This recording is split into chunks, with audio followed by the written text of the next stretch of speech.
ways to sir. Are you always going to want a capacitor in parallel, not in series? Because you said last time. Because in the solution, sometimes it is in series. Yeah, I know. All right, there's the only time you would want you can get capacitor in series, capacitors in parallel too.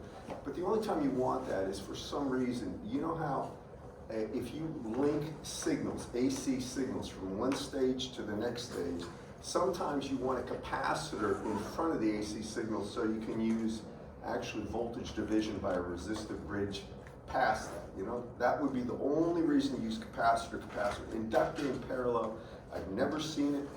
As far as I know, it's never done. It's kind of dangerous if you want the truth.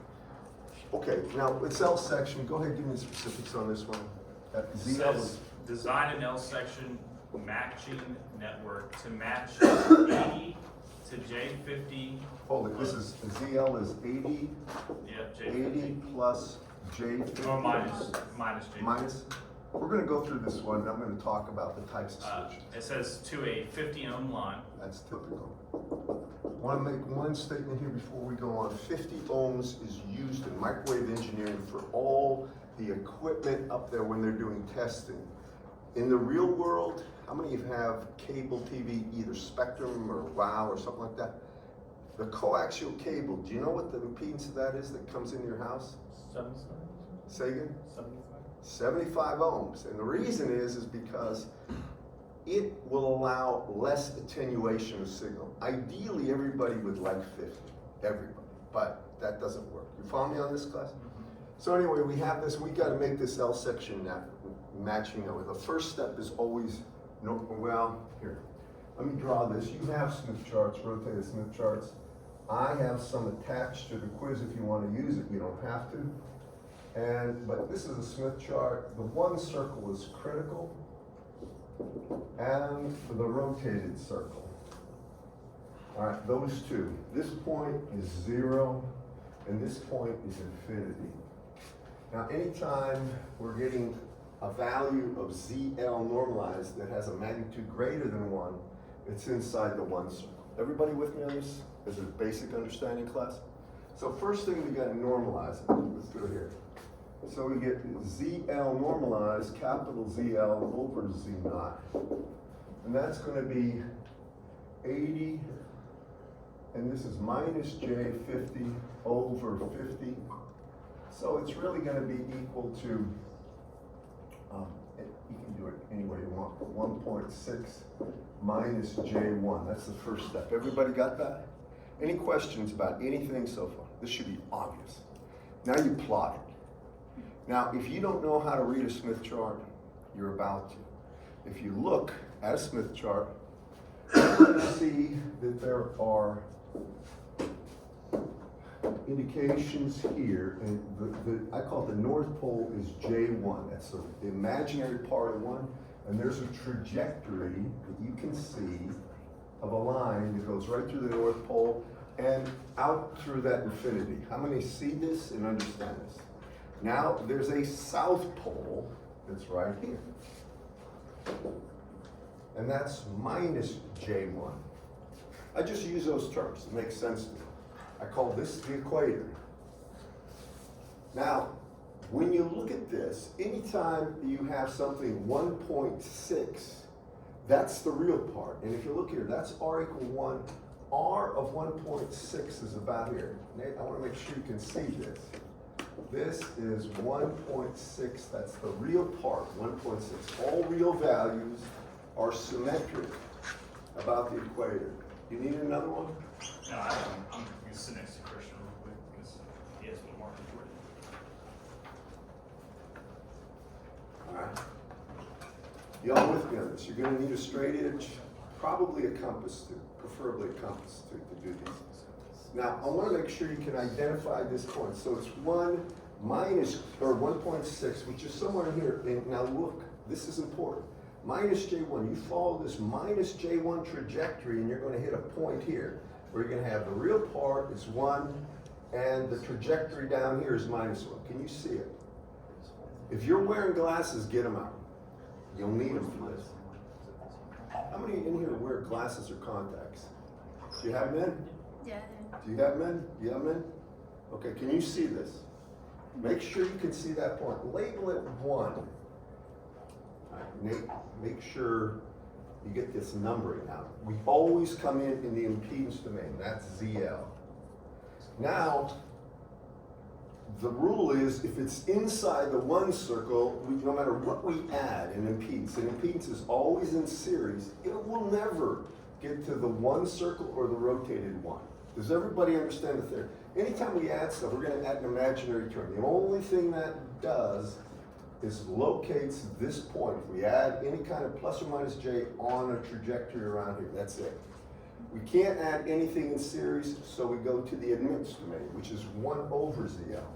So just go right through the center here, and this is YL. YL is simply 1 over ZL. Now here's why I tell you to bring a compass and a straight edge. The distance from this point to the center of the circle, which is 1, is the same as the distance from this conjugate point to the center along the straight line. So if you have a compass, if you just take the point of the compass, stick it here, and do like that, you can easily find that conjugate point by drawing a straight line through that. Through the center and through this point. How many see this right here? Take a moment and convince yourself, please. You good with that? You tell me if you're good or not. Could you just check it with 1 over ZL? Yeah, you can do, it's easy. Just 1 over ZL and find it. The problem always is this, for me. You're going to see these lines get really close together when they're on this side. As they get close to the end right there. Y'all see that? So, I try to do it this way, but now take a moment, make sure y'all see it.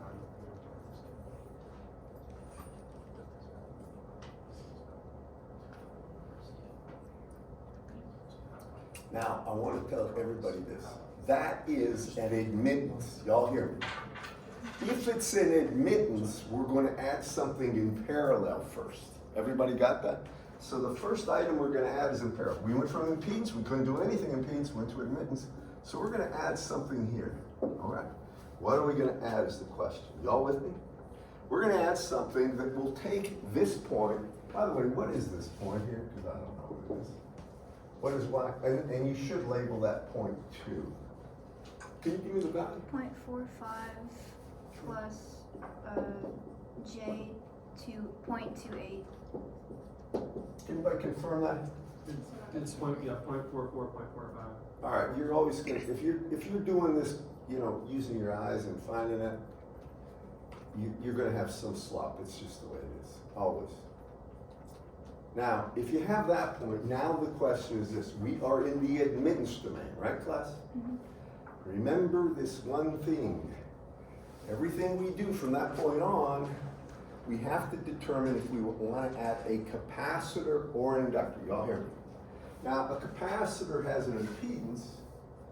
If I have a capacitor, it has an impedance of 1 over J omega C, or minus J over omega C, and it has an admittance of J omega C. That's the admittance, 1 over the impedance. The normalized admittance, or the normalized impedance, I would divide this, and I'll call it ZL here, by Z0. Does everybody understand why I'm doing that? Because everything we're doing with a Smith chart requires a normalized approach to the load impedance and to everything else. Y'all with me, class? I want to make sure. Can you see it, Riley? All right. That means this is going to be J omega, or JC times Z0. So it's a positive J. So if I'm in the admittance domain and I wanted to add positive J, it would be a capacitor. Now, back to this thing. I think most people know this. I like capacitors in parallel. Y'all with me on this? And the reason is that way I don't have to worry about DC current getting shorted to ground. That's the primary reason. So if I look at this, I'm going to have to go from there and call that point 2 to here. Now, you're going to have to look here. There's going to be a trajectory here that will be 0.45 real. Can you see that? Go ahead, Nate, and make sure you can see this. This is 0.45 means there's a real part of this, and it's a big old circle here. It's got 0.45 as the radius. On On one you said it's gonna be 0.44 because it's inception of 0.2. It's 0.44? On this, so like when you do the numbers, it gets close to 0.45, but like on this, the lines are 0.44, so it's gonna be 0.44. All right, that's a little Yeah, slow. I'm just saying for him looking for. All right, can you all see it, class? Everybody, Riley, you see this? Now, I want to move, we could move down this way and put an inductor in parallel. Y'all with me? That would be a minus J omega L Z naught. Y'all, I mean, divide by Z. You with me? But we're going to move this way. So we move from here to here. Now,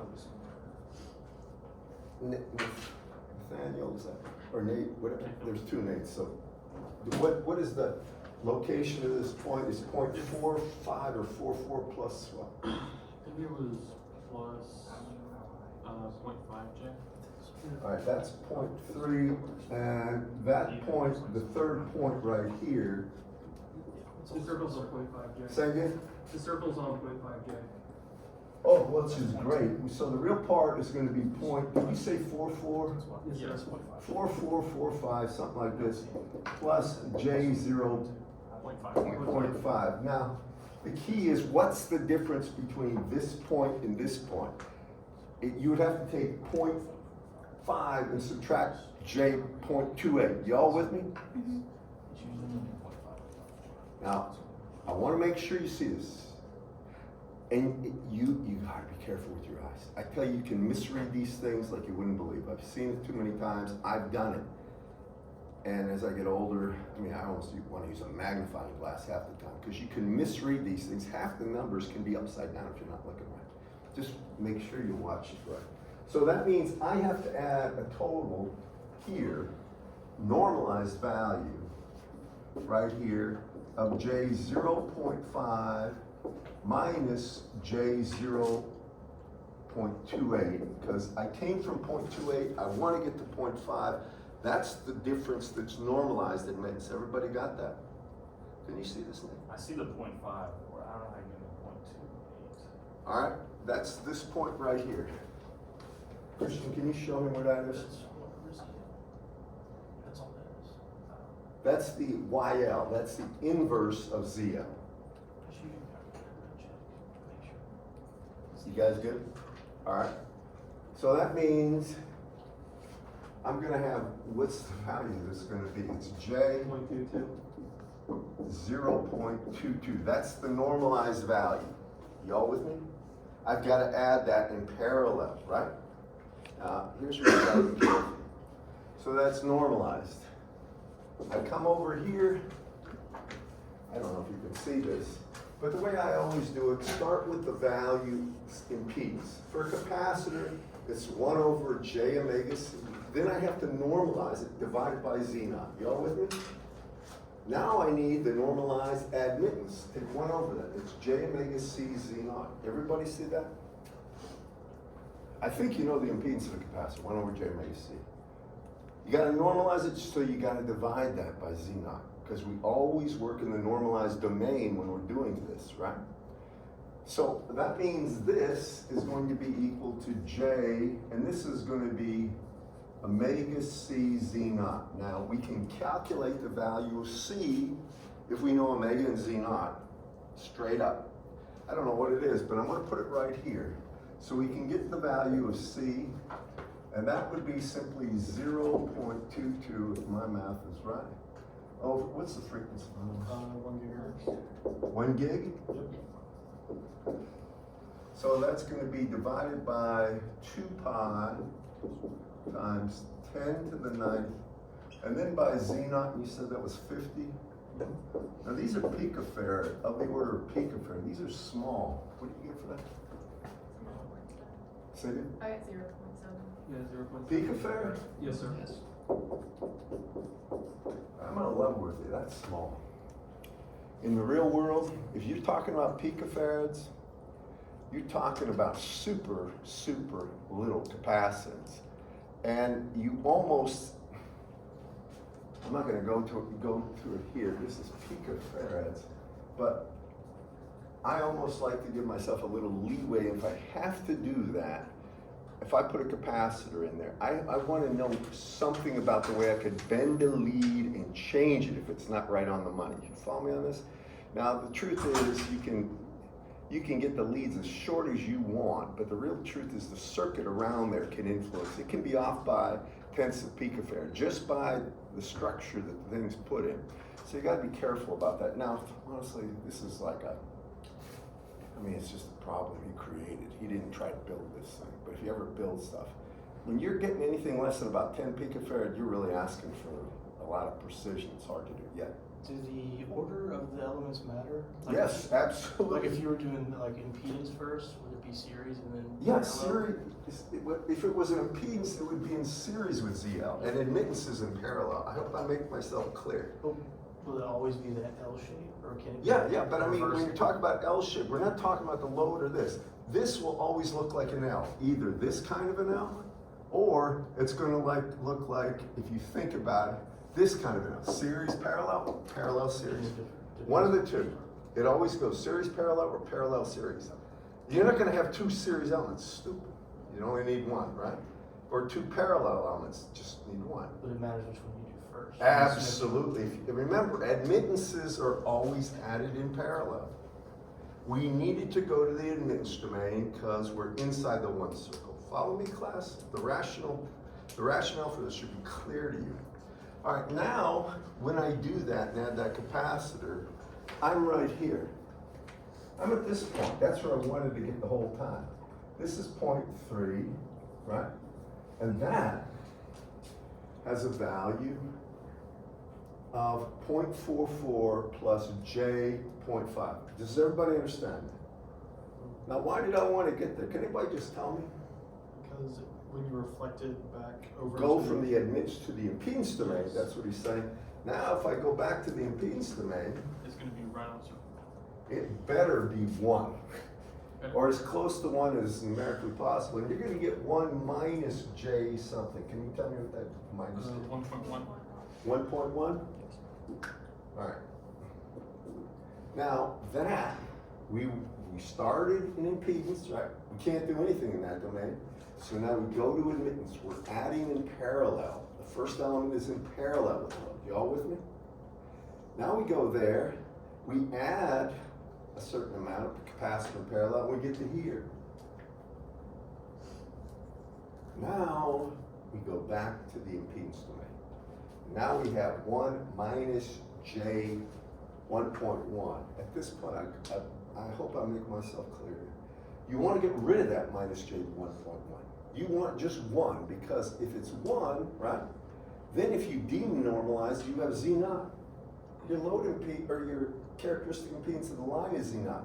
If you got Z naught as your impedance you're seeing, Z naught minus Z naught is 0. Basically no reflections. Y'all follow me? Okay. So how do I get rid of minus J 1.1 in the impedance domain? I added inductor, because an inductor has plus J. Y'all with me? So inductor's impedance is J omega, and if you have an inductor, L, it has an impedance of J omega L, correct? I gotta normalize it. So I divide it by Z naught, and that is the normalized impedance of an inductor. So I come over here, and what value of inductor do I need? By the way, it is critical. Admit, if you have to go to the admittance domain first, the first element's in parallel, got that? The second element would be in series, okay? Now the series element, in this case, is an inductor. This would be a capacitor, the way I did it. Right, we got the value. Now it's an inductor. So I might as well ask, how do I calculate the value of that inductance? Colin, you're way back there. How do I get that? Calculate the value for the inductance? You don't have to look there, just look here.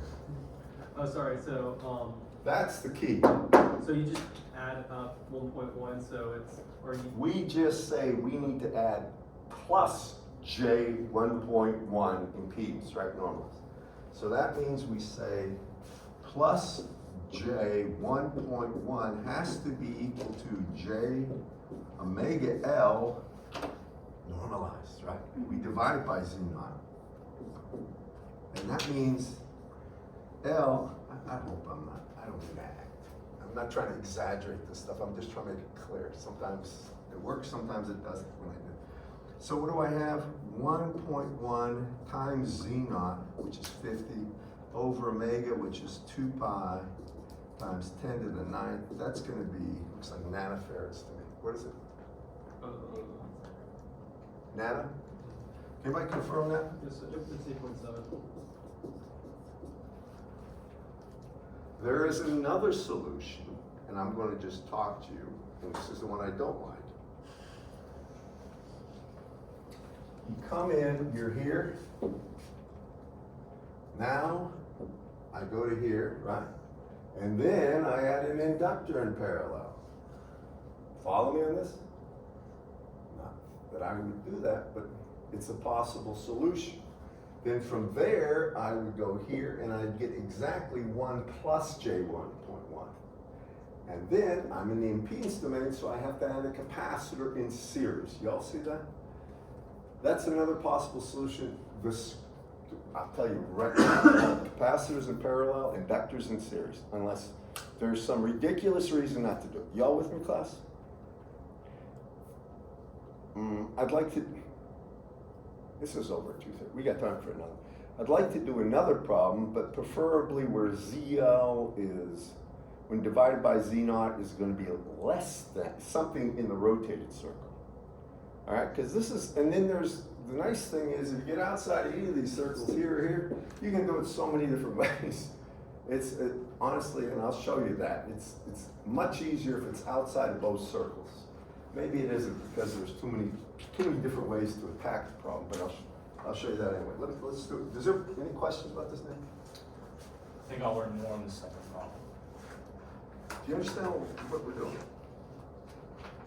I'm getting there. How many understand? All right. It always starts with normalization, right? And then plotting that point. And there are 3 possibilities. It's inside the rope, or inside the one circle. That's what we just did. Yeah. 10.13 has a star behind it. Go get it. I'm trying to help you, but this is a small class. It's fairly relaxed this summer. I want to make sure everybody knows this stuff because you're going to need to know it for the following. Is 10.15 also outside the circle? Yeah, it's right outside the circle. I want to do one inside a rotated. next. 10.13 does it inside. It has a Is this your key water bottle?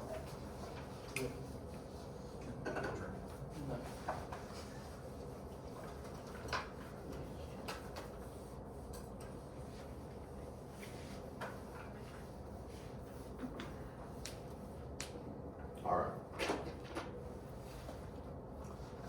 So this is 10.13. 1.3. Yes, sir. 1.3. Okay, go ahead. Let me just draw this circuit. So here's Z naught. Z naughts.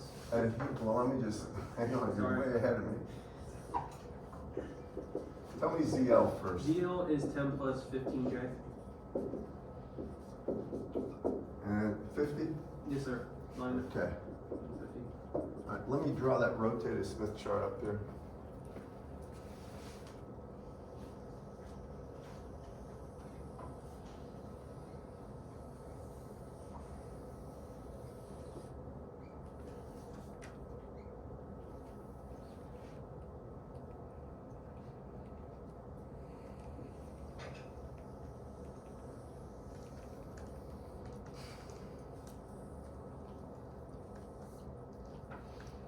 Very good.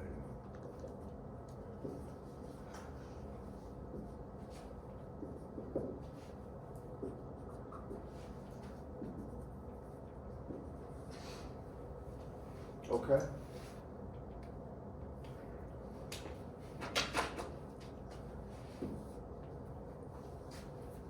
Ready? All right. First thing, class.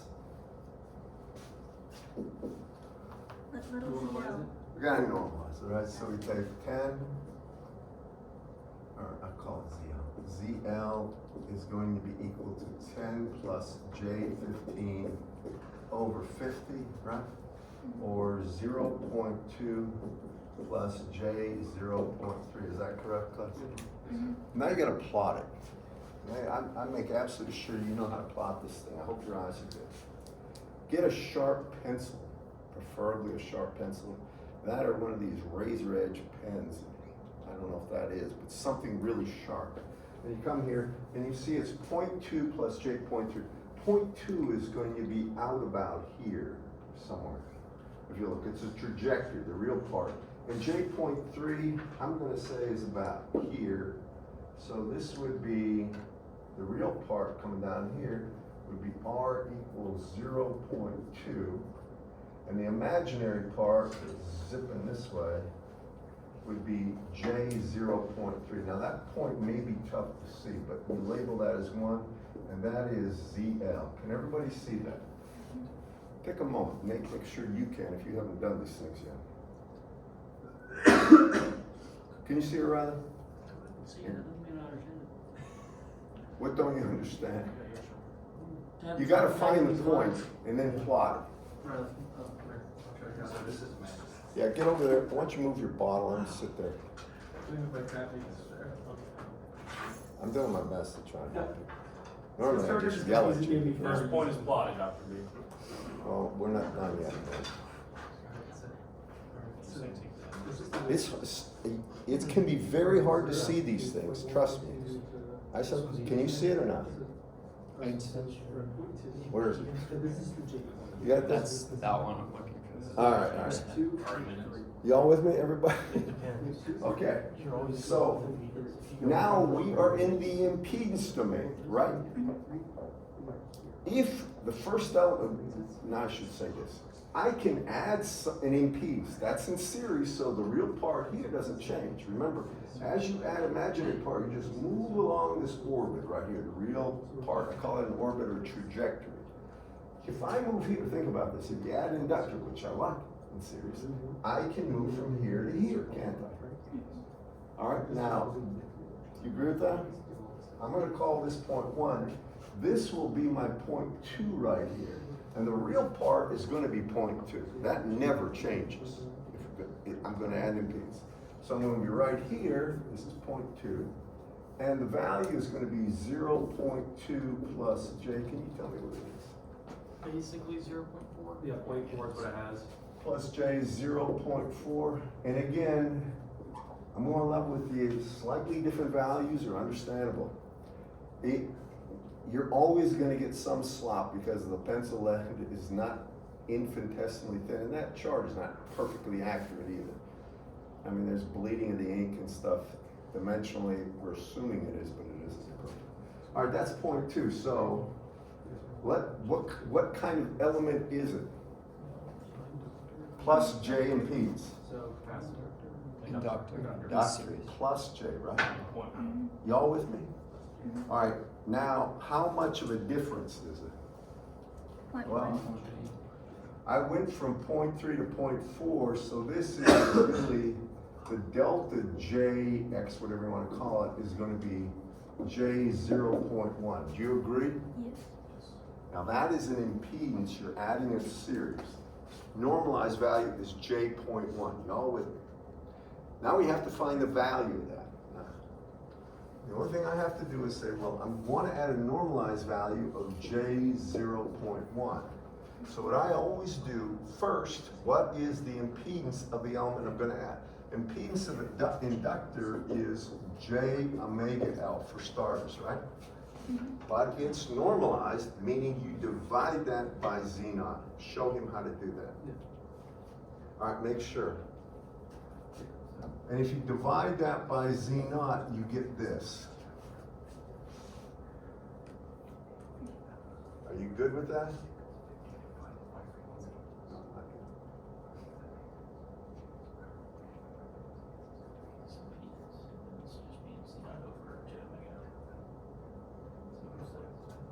Just one. That's why it's negative. Because it's the 1 over J. is negative. 1 over J It's not even is 1 gigahertz, by the way. Because Huh? I completely forgot frequency is 1 gigahertz. 1 gig? Yes, sir. Good. F is 1, or is 10 to the 9th hertz. Okay. Now we're going to calculate. I want to make sure you see this idea. So from here, L becomes what? 0.1 times Z naught, right? Over 2 pi F, or 2 pi times 10 to the 9th, right? And that's L. And I don't know what it is, but can you tell me that? So it's about 0.8, Henry's. 0.8. Yeah, so it's technically 0.796, but they just. All right, we're going with 0.8 on this one. And I'm gonna tell you, these are very small values, they are. There's tricks with this stuff that later you'll find out about, but that's small, I'm telling you. Okay, now we added an inductor in series. And we got the value of L equals 0.8 nanohenries. Now what do? We are in the impedance domain still, right? But we're on the rim. We always want to get the rim of one of these circles. If we're on the rim of this one, we go from impedance to admittance, right? That's 0.2. This would be 0.3. And what's the value of this one? For that one, for B is 0.2. You just look, here's what you do. Class, this is admittance. I'm on the rim. You see it? I have to take 1 over that. 1 over 0.2 plus J 0.4 will give me the impedance of that point. Y'all with me? Yeah, they have 1 minus J2. Does anybody confirm that? Yes. J2? Yes, sir. This is admittance class, right? Admittance. What do we want to add to this value? A positive J2, right? I want to make sure y'all see it, right? We're on the rim. We want to add a positive J2 admittance. Capacitor's admittance is J omega C, right? I mean, let's do this. A capacitor's impedance is 1 over J omega C. A capacitor's normalized impedance is 1 over J omega C Z naught. 1 over that would be the normalized admittance of a capacitor, which is plus J omega C Z naught. So I'm going to go over here, and I'm going to say my J 1.2, which I want. That's what I want, right? It's going to be in parallel. It is in the admittance domain. Y'all follow me? What do you have a question? It's Oh, just J2, pardon me, I'm sorry. J2. So we're in the admittance domain, we've got to add plus J2, which is a capacitor. All right, and that would mean this is equal to J omega C times Z naught, or the capacitance would be equal to, sorry about that, 2 over 2 pi, 10 to the 9th, right? And then you got Z naught here, 50. 50 ohms. It's a lousy 50, but and I don't know, what is that? 6.37 picofards. Can anybody confirm that? You got it? You with me? So you can see, if you're in the rotated circle here, if I want to go up, I mean, I've got to add an impedance element. Now, I added an inductor because almost always I want inductors in series. Matter of fact, I'll make you a promise. When I ask a problem about this, I want the inductor in series, if there's an option, okay? I'll state it explicitly. It automatically means I'm going to have a capacitor in parallel in the next step, if I'm inside the rotated circle.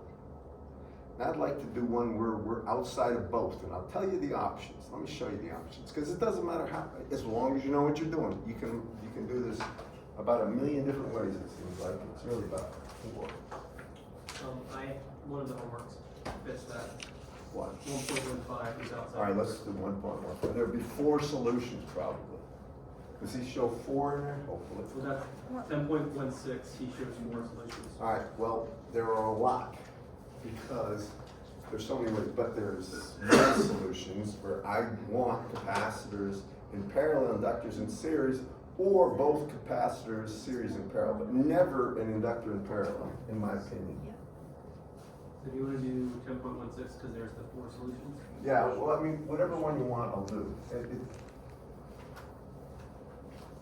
I wanna tell you, there's so many ways you can do these, you can get almost confused or something, if you don't just focus on what you're trying to accomplish. Sorry. And Dr. Snyder teaches this course, he meant to, doesn't he? Yes. He should, I can't imagine him not covering this, because this is the way, L-section matching is done in microwave engineering all the time, and there's no way around it. And you can write it, yeah, there are ways to write. There are tools to do this, but it's important to understand the theory. Because some of you guys are going to be designing microwave circuits. You need to understand this if you want to find some clever little ways to do stuff.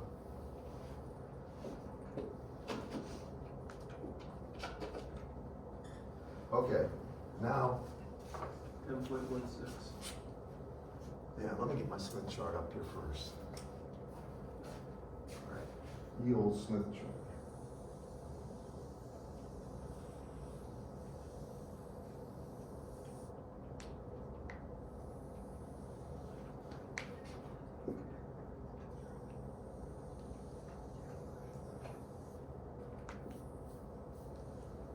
Not exactly symmetric, but we'll deal with it.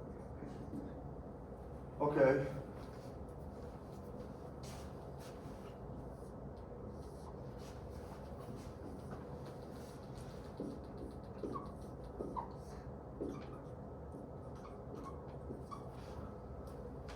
What is Z not 50 on this one? Yes, sir. And what is ZL? 20 plus J50. Okay, normalize ZL is the first thing. If I divide, Frequency is 2.5 gigs. okay. Okay, these are going to be small elements, I think. So ZL is going to be 0.4. Is it plus 50? 20 Yeah. plus J 30. Is it 50? Yes, sir, J50. All right, so plus J1.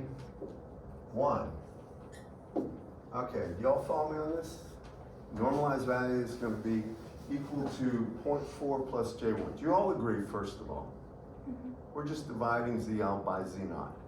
All right, we got to plot that. Well, 0.4, if this is 1, 0.4 is somewhere out here. And if I have J1, well, that's nice, that I know, that's the North Pole, J1. So I follow this trajectory in this way until I find a value where it intersects the 0.5 real trajectory. And this would be 0.1, which is going to be ZL equals 0.4 plus J1. Now make sure you can find that point.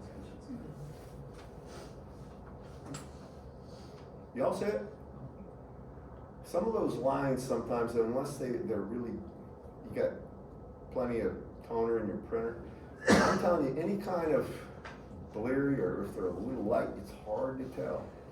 Okay, you get that point. Now, the question is, do we want to add impedance or do we want to add admittance? Y'all with me? Now watch, you see how with this line, this R equals 4, I'm going to try to make this really stand out. So if I just take a look at this trajectory, this is the impedance domain, remember? If I take a look at this R equal 0.4, I can add an imaginary value until I intersect this point. Can you all see that? It would be an impedance, right? A plus J impedance, right? Actually, plus minus J. Or, sorry, this is, a minus J, sorry. You're right, it would be a minus J. I would be moving from here to here. I'd have to be subtracting because J basically gets smaller and smaller as I rotate this way. Y'all with me, class? Here J is 1. If I come here, J is going to be what? 0.5. Is it 0.5? 5-ish, yeah. All right, now, because it's minus, there would be a capacity. Y'all with me? There's something else to be said. If you keep going, remember, we're adding an E, minus J, right? I could get down to that point or that point. Y'all see that? By adding a different value of capacity. correct, class? Now from these 2 points, I might as well just say this, I want you to understand this. We're in the impedance domain, you with me? If I come from here and I move to this point, just work with me now. I would be adding a series capacitor, right? Now from this bound impedance, now I go to this side, that would be an admittance. Do y'all follow me? Now just listen. This is going to be 1 minus J something. Admittance. So I'd have to add a plus J something. Y'all hear me on that one. 1 minus J, call it 1 minus J2. Just go with it. All right? So I want to get to the center. I'm admittance. I have to add a plus J2, right? That's a capacitor. So I would have capacitor series, capacitor parallel. Y'all with me? Y'all understand the logic? It's possible. Do you want to do that? Maybe not. Okay? Now, capacitor series, I keep going down to here. I can get this point with a big enough capacitor. Do you agree with that? Now I take 1 over that, I'm up here. Right? That's 1 plus J2, say. All right? Now I gotta add a minus J in the admittance domain, which is an inductor. Y'all with me?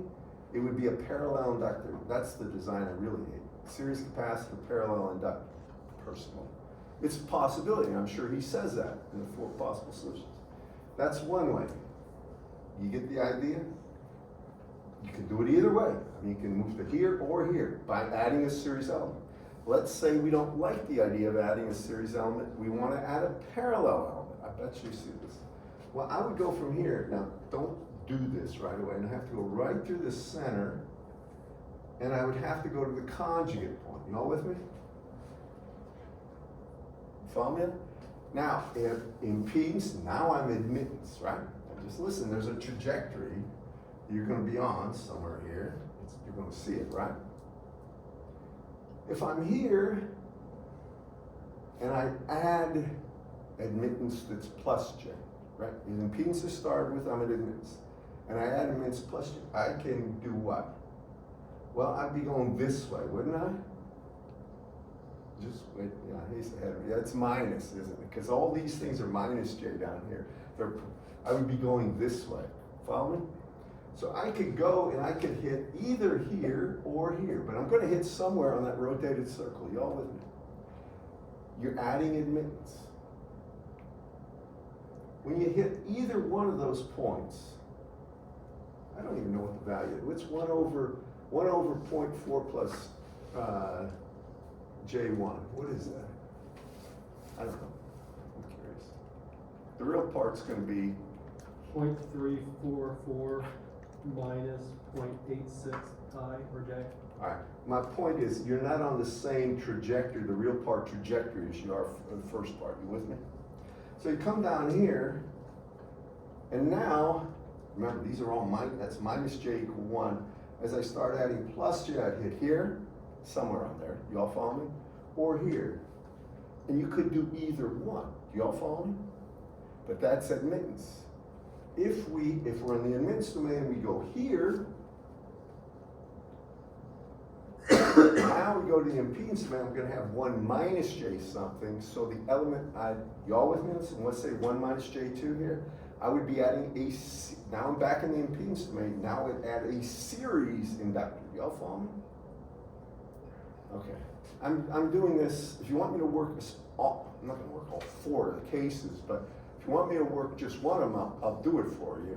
You tell me which one. Why don't we work one? Just out of politeness to everybody. And let's do the one we're going to go here. We're going to go admittance first. So this point right here, and this ain't going to look very good, but this is 0.2 here. YL, you said is 0.34, and it's going to be what? Minus J something or other. Minus 0.862 J. Minus J 0. What? 862. Anybody confirm that? Yes. Yes. Okay, that's 0.2. Now, if we're on this 0.34 real part, make sure you see this. You may have to interpolate between like 0.35 and 0.3, something like that. They should have 0.34 actually. It's usually odd numbers, 0.35 they won't have. if you look at this. So I'm gonna go this way. And the first point I intersect here is what?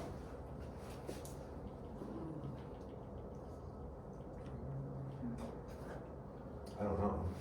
0.4 J minus J.5. Wait, the real part has to be 0.3, okay, the real part has to be 0.34, right? Oh, yeah. It's close to It's 0.5 for the imaginary. Oh, okay, all right, so this point is 0.34, it's gotta be a minus J. Yeah. All right, minus J, say again? 0.48. Yeah, you can do minus 0.48. 0.48. That's 2, this would be 0.3. Everybody just take a look, see if you can see it. Can you see it, Colin?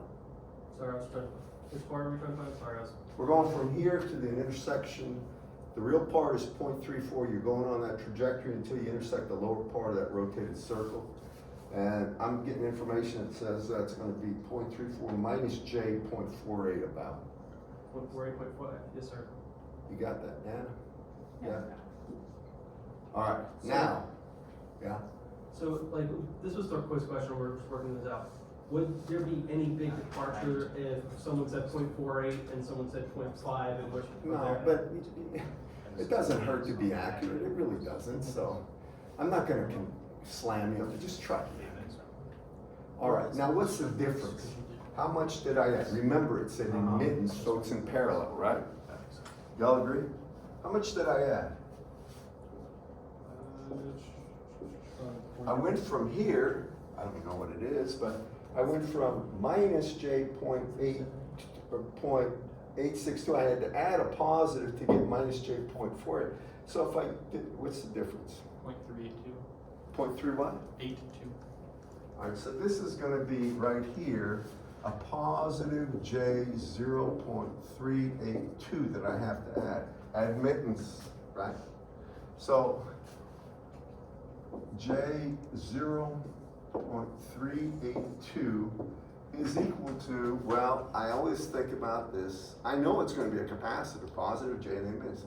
So I start with the capacitive impedance, 1 over J omega C.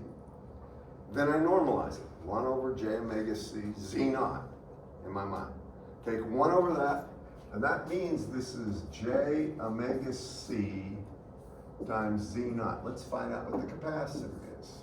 It's in parallel to the way I like it. The capacitance would be equal to 0.382 over, you said 2.5 gig, over 2 pi times 2.5 times 10 to the 9th. And then it's by Z naught as well, which is 50. What do you get for that value of capacitance?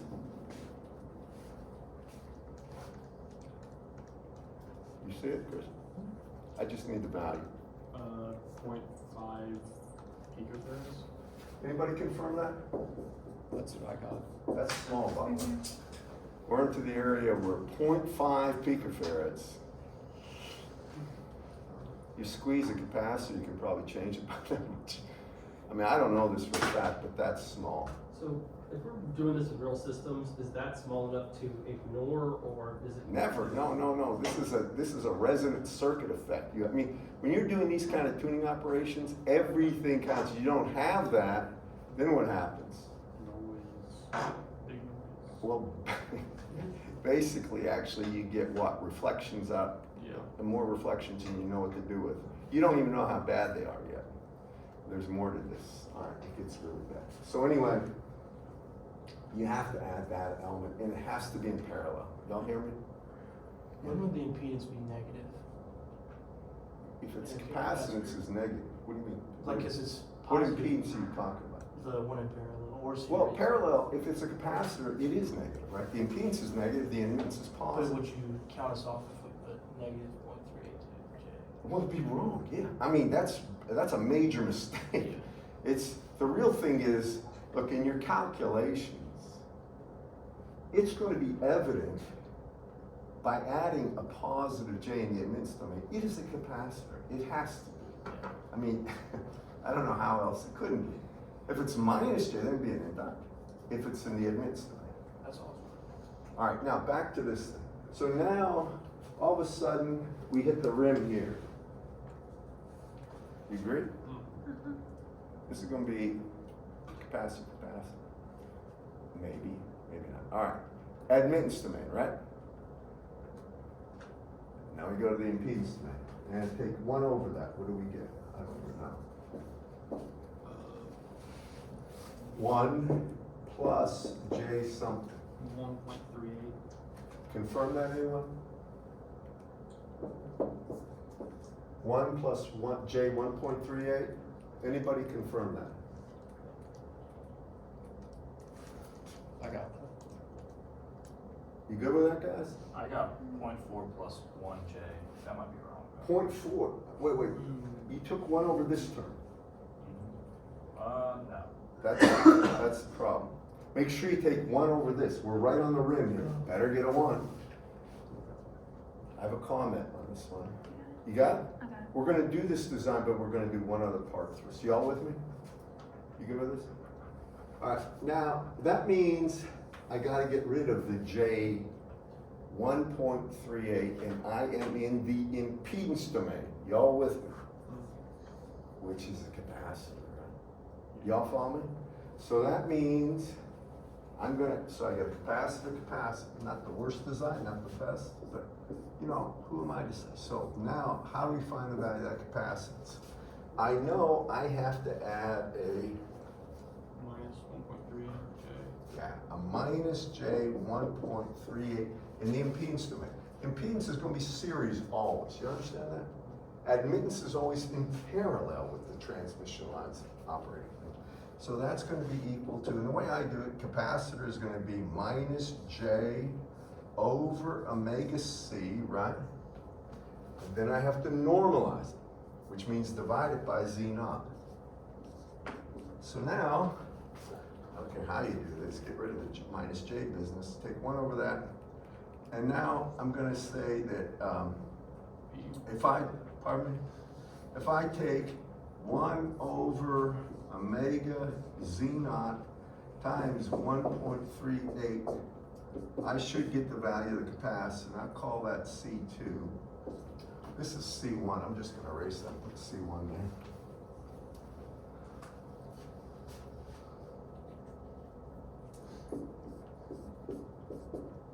And that's this. And then for C2, can you tell me what that is? 0.9 picofarads. Somebody confirm that? Yeah, 0.91 is what they get on 0.9? 0.91, but, alright. All right, class, after you're done taking notes, I want you to get real attentive here. It's an important point. Now, that's when I stopped here. Y'all follow me?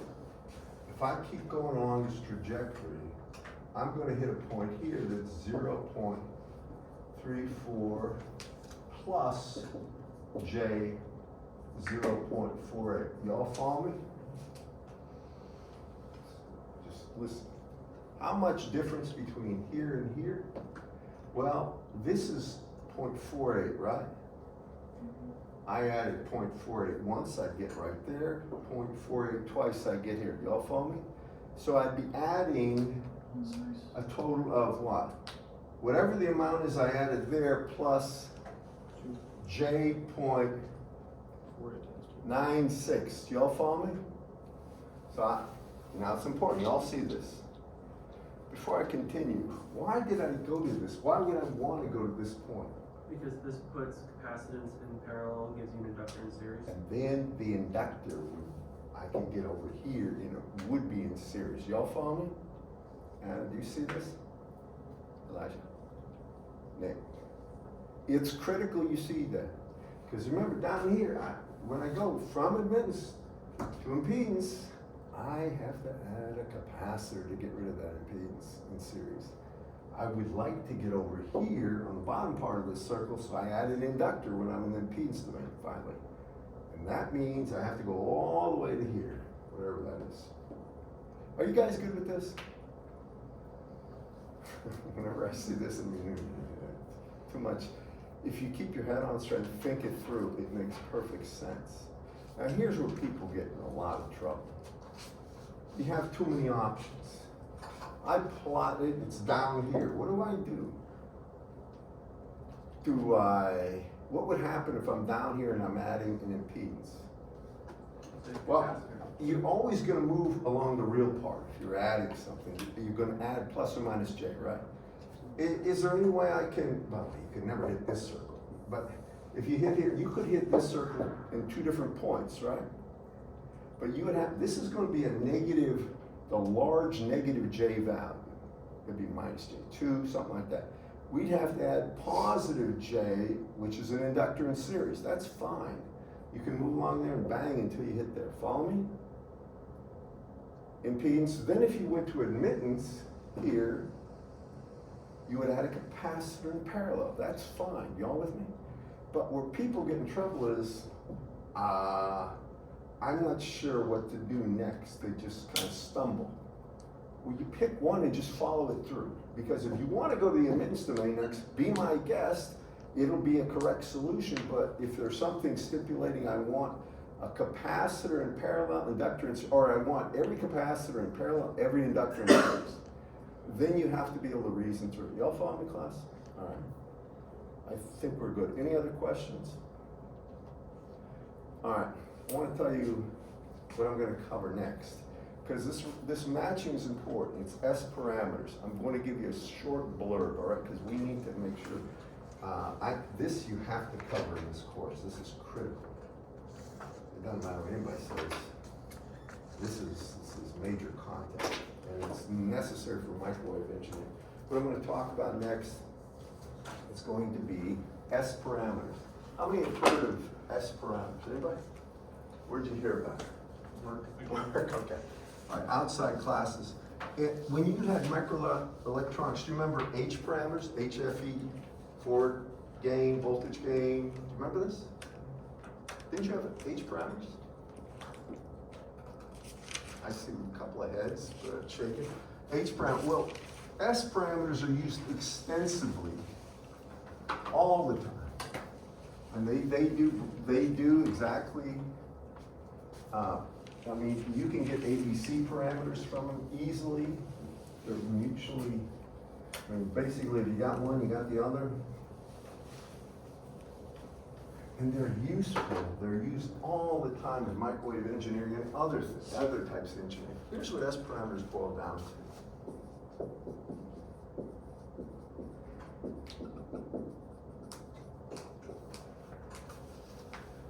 You're going to have something, and these are called 2-port systems.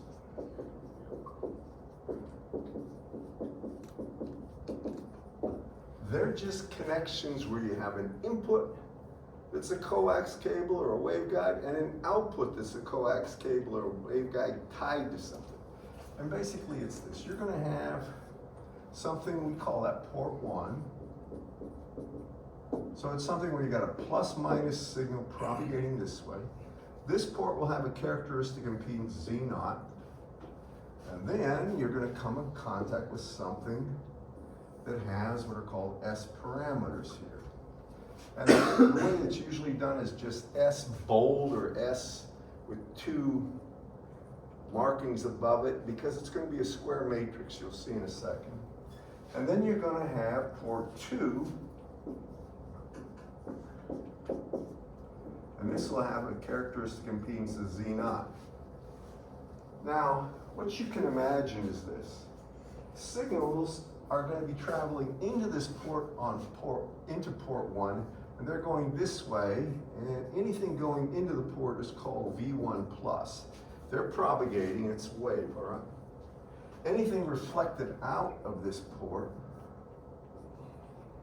this way is V1 minus. Pretty easy convention. And likewise over here in port 2, anything going into this port is going to be V2 plus, and anything coming out of this port is V2 minus. It's that simple. Okay. So what is this port, or what is this magic device? It can be anything. It can be a straight piece of resistor. Just one resistor here and this connected here. Just one resistor. It can be a resistor in parallel with a capacitor. It can be any type of components at all, connected any way you want. It doesn't matter. For all you care about, it's a black box. You with me? Now, this is important, these S parameters, because a lot of this gets kind of hairy. Sometimes you almost try to make it more difficult than it is. The first parameter is called S11. And this is really a measure of the reflection coefficient in a sense. So S11 is just V minus in port 1 over V plus in port 1. So you send in a positive, I should say V1 plus. I'm sending it away, and I take a look at how much is reflected. Now, we do one other thing. We say at this point, V2 plus equals 0. What it means is this port right here, this Z0, it's going to be matched to Z0. So anything traveling in this direction will never reflect back to that port. Do you all follow me on this? So think of it as the reflection coefficient in this port, assuming this transmission line goes on forever, so nothing can reflect. It's the easy way, or into a matched load. That's S11. S22 will have the identical kind of definition, and that's going to be V2 minus over V2 plus, given that V1 plus is 0. So nothing reflected back at port 1. In other words, you could take that system, turn it around, and just redefine S11 to S22. Get the same thing. Y'all with me? Now, there's another thing, and this is called the forward voltage gain, or really the forward gain.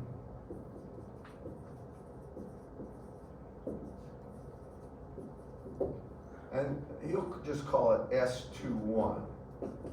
And what that is, and it's important to see this, it's going to be V2 minus over V1 plus, assuming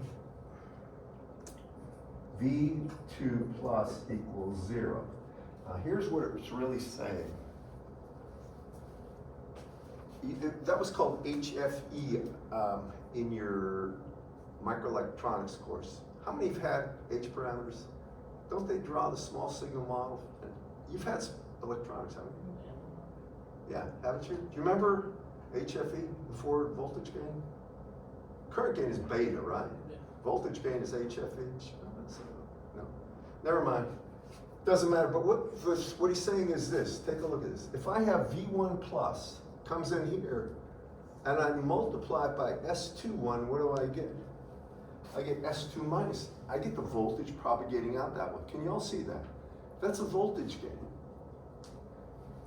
That's the forward's voltage gain. And likewise, the reverse voltage gain, Z12, is going to be equal to V1 minus over V2 plus, given that in this case,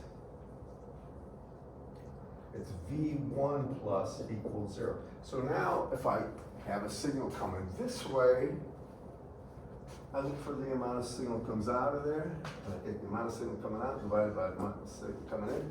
That's a reverse voltage gain. Doesn't mean a lot until you see some problems. And it takes time with this to get good, but it's not hard at all. I'm going to do a very quick example. It's called a symmetric system. I know you're probably waiting for your quiz.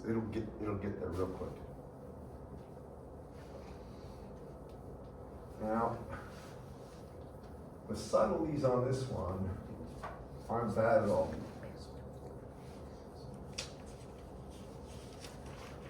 For heaven's sakes, make sure you do these. You're going to see it on the final. This is a big chunk of it's really important. Suppose I have this. I have Z naught here equal 50 ohms. And then I have a network that just has R equals 100 ohms. All right. Here's port 1. And here's port 2. And 2. And Z naught on this one is equal to 50 ohms as well. And now, I want to just get your attention, Stacy. A network like this is called symmetric. And here's why. Take it and just spin it around. You see how it looks the same in both? Doesn't matter. I don't have anything in parallel that change the actual electrical, the way it looked electrically. Because it's symmetric, I just need to calculate two components. S11 and S21, and I can get the others from arguments of symmetry. So for S11, this is important. This really is just the reflection coefficient of port 1. That's all it is. But here's where you have to be careful, and I'm asking you to listen to me this time. If I look at port 1, I know the characteristics impedance is 50 ohms, so that's 50 ohms here. Now I got a resistor, and that resistor is 100 ohms. And then it goes back into 50 ohms. That 50 ohms on the outside there, it looks like it's in series with this, so I can put a resistor down here and just call it 50. Can you all see this, class? Now, this is where port 1 is, right there. What I need is the reflection coefficient right there. So I'm looking for the reflection coefficient at port 1. Guess what? I bet you can see it. Reflection coefficient in general for any kind of problem with transmission lines is always the impedance you're going into, which is 150, right? Minus the impedance you came from, which is 50, over the sum, which is 200. Can everybody see that? The 50 and 100 right here, you can just make 150 ohms, and that's what you see looking into port 1 in this connection. Can everybody see this, class? This is important.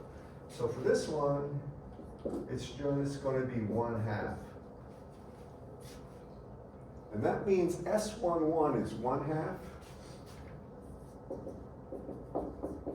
as well as S22 will be 1/2. It is a symmetric network just by looking.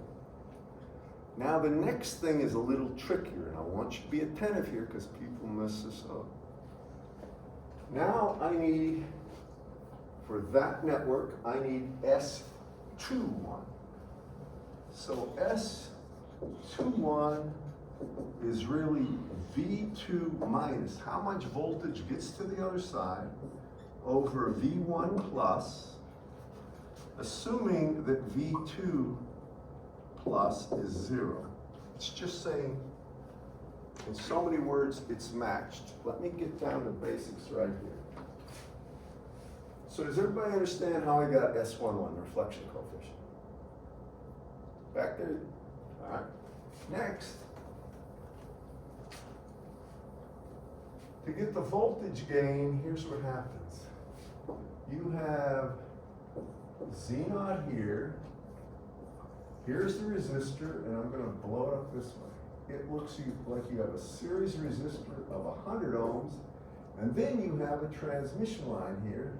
But this transmission line basically has a characteristic impedance of 50 ohms. And here is where the output voltage is developed. So this would be V2 minus. Can you understand the way I do this? This is going to be 50 ohms, this V0. I'll show you the trick. I want you to just follow me. Everybody with me? Now, if you think about this, remember, this port system has a reflection and a transmission coefficient. You with me? We got the reflection coefficient. So when we think about this, if we put V1 plus here, right, on this side, call it V1 plus right here. On this side, when this wave comes in and hits there, it will not be the same voltage on this side. I'll call it V1 plus, or V1 prime right here. Now, why? Because as this voltage comes in, V1 plus, and it hits, some of it is reflected back. You all with me? And some of it is transmitted, which means V1, which I'm calling prime right here, this guy, is equal to V1, actually V1 plus but it's gonna be 1 plus the reflection coefficient of port 1, which is the transmission coefficient. Do y'all remember that class? Colin, can you guys see it around on YouTube? It's important you see that. Okay, so it's gonna be V1 plus times, and what is the reflection coefficient for this one? 1/2, right? So the transmission coefficient will be 3/2. Can everybody see that? So it means V1 plus, the voltage right on this side, is gonna be 3/2 V1 plus. Y'all with me? Now that will just voltage divide. So you can think on this side of the barrier, I have plus or minus 3/2 V1 plus, and I want to get V2 minus. I want to get the voltage. If this is the voltage gets out of the first transmission line, you might say. How much is developed here? Can you see it? You would take the voltage right here. That's the whole voltage. 3/2 times V1 plus, and then this is simple voltage division times 50 over 150. Can you all see this? If this voltage is developed across this and this, then the voltage developed across this, which is Z0, 50, is just going to be this value. And what do you see happening here? This is really 2/3, right? So I have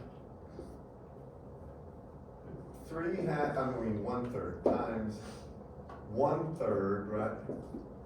Times V2 or V1 plus. And therefore the ratio, and I'm going to finish here, for S21, it's equal to, remember, the V1 plus will divide out, it's equal to, when you, all is said and done, you're going to get V2 minus equal to V1 plus divided by 2. So that means S21 is going to be that V1 plus divided by 2, divided by V1 plus, or it's just 1/2 as well. Can you all see this? Now what does the S parameter matrix look for this one? It's beautiful. So S in general, for a matrix notation, is going to be S11, S22 down here, S21 and S12. And guess what? They're all 1/2. Every single one's 1/2. That's why if you ever see symmetric, anytime you got just the resistor connecting input to output like this, everything's symmetric. It's fantastic. Okay, enough of that. For your quiz, spread out